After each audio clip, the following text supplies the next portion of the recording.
Hello बच्चों, तो आज हम पढ़ने वाले हैं वैद्युत मोटर के बारे में। तो हम लोग समझेंगे आज वैद्युत मोटर के बारे में। ठीक है, वैद्युत मोटर क्या होता है, कैसे वर्क करता है, कैसी संरचना होती है, क्या इसकी प्रोसेस है, क्या इसकी क्रियाविधि है, क्या इसका सिद्धांत है ना। इन सब चीज़ों के बारे में पढ़ेंगे। ठीक है, तो वैद्युत मोटर क्या है? वैद्युत मोटर एक ऐसी युक्ति है जो विद्युत ऊर्जा को यांत्रिक ऊर्जा में कन्वर्ट करती है। विद्युत ऊर्जा यांत्रिक ऊर्जा में कन्वर्ट होती है। तो अब हम समझेंगे वैद्युत मोटर के सिद्धांत के बारे में।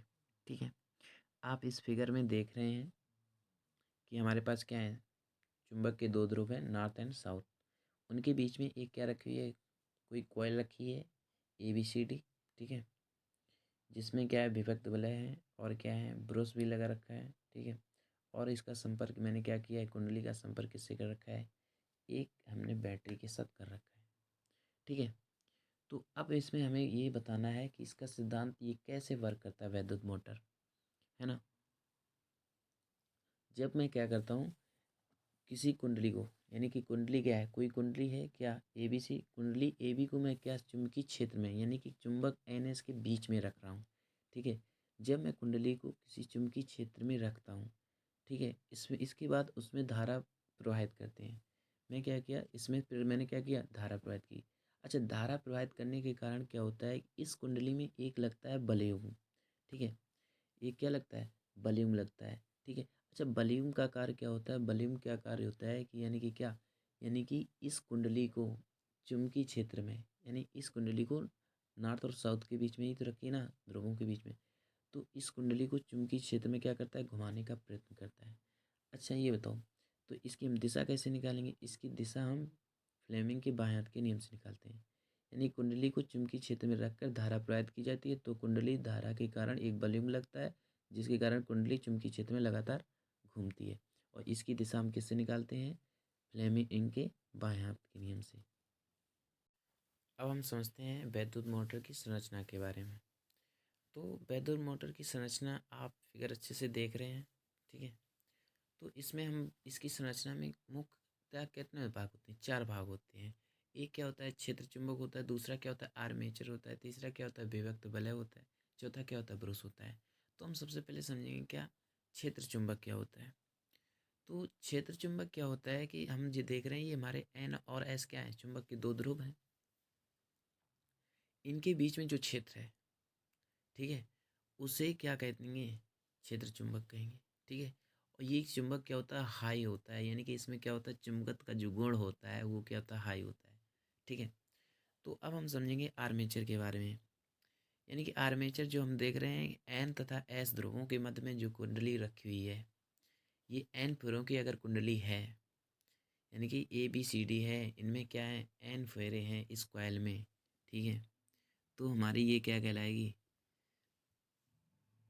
आर्मेचर। ठीक है, ये क्या करता है, ध्रुवों, यानी कि क्या है, ये N और S के बीच में घूमती है। ठीक है, जब इसमें हम क्या करते हैं, धारा प्रवाहित करते हैं, है ना, तभी तो घूमेगी। ठीक है, तो ये चीज़ है। इसके बाद में क्या होता है, अच्छा, ये बनी किसकी होती है, ये बनी किसकी होती है, तांबे की जो अचालक तार की सहायता से कच्चे लोहे के साथ मिक्स करके बनाई जाती है ना, क्रोड पर लपेट करके बनाई जाती है।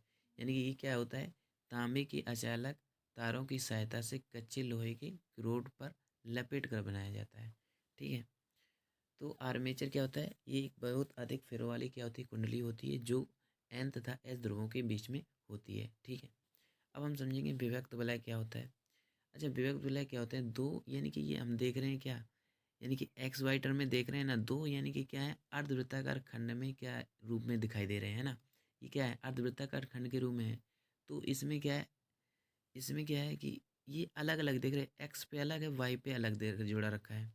ठीक है, अब हम लोग जैसे, जब हम लोग क्या करते हैं कि हमारे यहाँ हैंड पंप लगाया जाता है, तो उसमें पाइप को पकड़ने के लिए जैसे नहीं करते हैं, तो उसमें क्या होता है, चूड़ियाँ कस दी जाती हैं।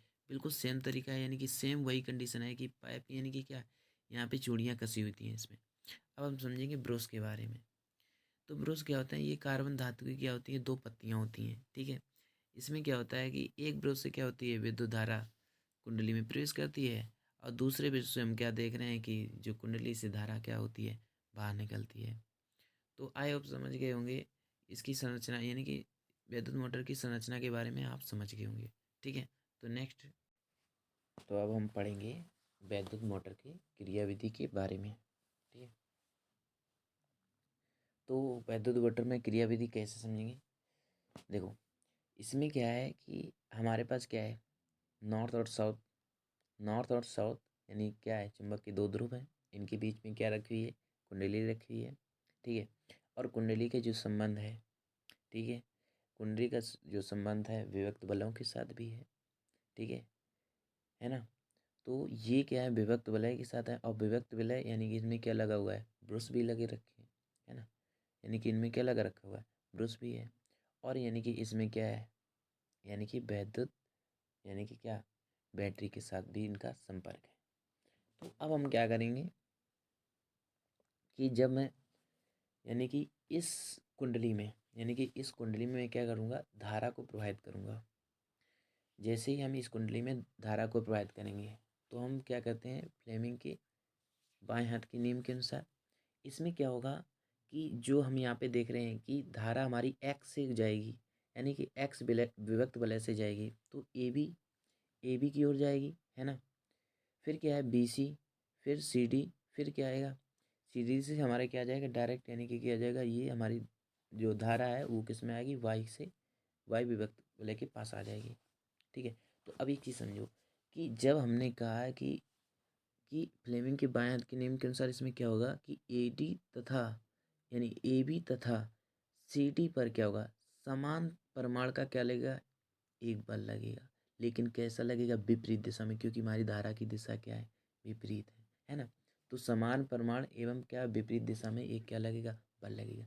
अच्छा, ये समान परिमाण तथा विपरीत दिशा में बल लगता है, वो क्या होता है, बल युग्म होता है।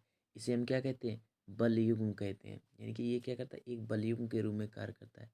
तो तो यह बल युग्म क्या करता है, अच्छा ये बल युग्म है ना, ये क्या करता है, यानी कुंडली को क्या करता है, वामावर्त दिशा में घूर्णन कराता है। यानी कि वामावर्त मतलब एंटी क्लॉकवाइज। ठीक है, ऐसा होता है। अब बी सी तथा ए डी ये क्या है कि इनकी हम लोगों ने भी पढ़ रखा है कि क्या साउथ से नॉर्थ की ओर क्या होती है, चुंबकी यानी कि क्या होती है, चुंबकीय बल रेखाओं की दिशा होती है। इसकी भी दिशा इधर ही हो जाएगी, है ना, धारा की दिशा इधर ही हो जाएगी ना। तो क्या हो जाएगा, ये क्या हो जाएंगे, इन पर कोई बल नहीं कार्य करेगा। ठीक है, अब समझो, जब क्या होता है, जब कुंडली क्या होती है अपनी क्या किस स्थिति में आ जाती है, ऊर्ध्वाधर स्थिति में आ जाता है। क्यों ऊर्ध्वाधर स्थिति में आई है, उस पर एक बलयुग्म कार्य कर रहा था। ठीक है, जब कुंडली क्या करती है, अपनी ऊर्ध्वाधर स्थिति में आ जाती है, तो यानी कि जो विभक्त बल है एक्स वाई लगे हैं, ये अपना जो स्थान है ऑटोमेटिक क्या कर देते हैं, चेंज कर देते हैं, है ना। और क्या होता है, अच्छा ये ऑटोमेटिक अपना स्थान चेंज करेंगे तो क्या होगा कि इसमें क्या होगा, धारा की यानी कि जो हमारी धारा है ना, धारा की दिशा क्या हो जाएगी, उलट जाएगी। अगर हमारी धारा की दिशा उलट जाएगी, ठीक है, तो इसमें अगर हमारी धारा की दिशा उलट गई तो धारा क्या हो जाती है, उलट जाती है ना। तो इस तरीके से हम देखेंगे क्या, सीधे हाथ की ओर धारा की दिशा क्या रहेगी, समान रहेगी। ठीक है, सीधे हाथ की ओर जो धारा की दिशा है समान रहेगी। फिर क्या होता है कि दाएं हाथ की ओर जो बल लगता है सदैव क्या लगता है, ऊपर की ओर। जो दाएं हाथ की ओर जो बल लगता है हमारा क्या रहेगा, सदैव ऊपर की ओर रहेगा। और बाएं हाथ की ओर जो बल लगता है सदैव क्या रहेगा, नीचे की ओर रहेगा। अच्छा, यानी कि दाएं हाथ की ओर जो बल लग रहा है ऊपर की ओर लगेगा, और बाएं हाथ का जो बल है वो क्या होगा, नीचे की ओर लगेगा। ठीक है, इस प्रकार क्या होगा कि कुंडली स्वतः ही वामावर्त दिशा में घूमती रहती है। ठीक है, तो जो हमारी कुंडली है वह स्वतः ही क्या करती है, अपने वामावर्त दिशा में घूमती रहती है। ठीक है, तो अब हम कुछ समझेंगे क्या कि वैद्युत मोटर का प्रयोग कहाँ कहाँ हम करते हैं। ठीक है, तो वैद्युत मोटर का प्रयोग हम सबसे पहले क्या कह सकते हैं कि हम वैद्युत मोटर का प्रयोग बिजली के उपकरण में, ठीक है, जल पंप में भी कर सकते हैं। वैद्युत पंखे जो होते हैं हमारे घरों में उनमें प्रयोग किया जाता है ना। बड़ी बड़ी मशीनों को चलाने में किया जाता है। आटा चक्की होती है वहाँ पे भी वैद्युत मोटर का प्रयोग किया जाता है। ठीक है, तो ऐसे कई जगह हैं जहाँ पे हम वैद्युत मोटर का प्रयोग करते हैं। वैद्युत मोटर का प्रयोग इसलिए करते हैं क्योंकि विद्युत ऊर्जा का यांत्रिक ऊर्जा में परिवर्तन होता है।